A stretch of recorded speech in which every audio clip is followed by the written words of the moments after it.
వైన్సులు బార్లు అంటే ఒక్కతాను ముక్కలు ఒక్క తల్లి పిల్లలనే అనుకుంటారు చాలా మంది. కానీ అన్నదమ్ముల లెక్క కలిసిమెలిసి నిమిషానికి 3 పెగ్గులు 4 కోటర్లు అమ్ముకుంటా హాయిగా బిజినెస్ ను నడుపుకోవాల్సిన బార్లు వైన్స్లకు అస్సలే పడతలేదు కదా ఈ నడమ. పాము ముంగిస లెక్కనే కస్సు బుస్సులు ఆడుకుంటున్నారు. వైన్సులు చేయబట్టి మా దందాలు దివాలా దిస్తున్నాయని బారోళ్ళు, మా బిజినెస్ లు లాస్ అయ్యేటట్టు చేస్తున్నది వాళ్ళే అని వైన్స్లోళ్ళు. తగ్గ ఆఫర్ నడుతుంది పంచాది. మరి కల్పతరువుల లెక్క లాభాలే ఇచ్చుడు తప్పితే కష్ట నష్టాలు తెలియని ఈ దందాలు నడిపిస్తున్న వీళ్లకు ఏడ పంచాది పుడుతుందని అంటే, మా కన్జ్యూమర్ ఎవరైనా వస్తే వాడికి ఓపెన్ చేసి పెగ్ మెజర్లో ఇవ్వాల్సినది పోయి బాటిల్గా అమ్ముతున్నారు.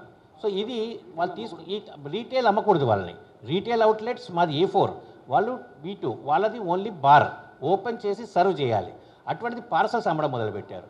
దానికి కూడా గవర్నమెంట్ స్ట్రిక్ట్గా యాక్షన్ తీసుకొని ఉంటే ఈ ప్రాబ్లం ఉండేది కాదు. కౌంటర్ల నలుగురు నిలబడ్డా సరిపోనంత గిరాకు ఉంటుంది. ఖరాబ్ అయ్యే మాల్ కాదు, గిరాకు ఉండదన్న బాధ లేదు. 4 చేతుల సంపాదన అనే కదా అనుకుంటారు అంతా. కానీ వీళ్ళకు కూడా కష్టాలు నష్టాలు తప్పలేవట బార్ ఓనర్లతోటి.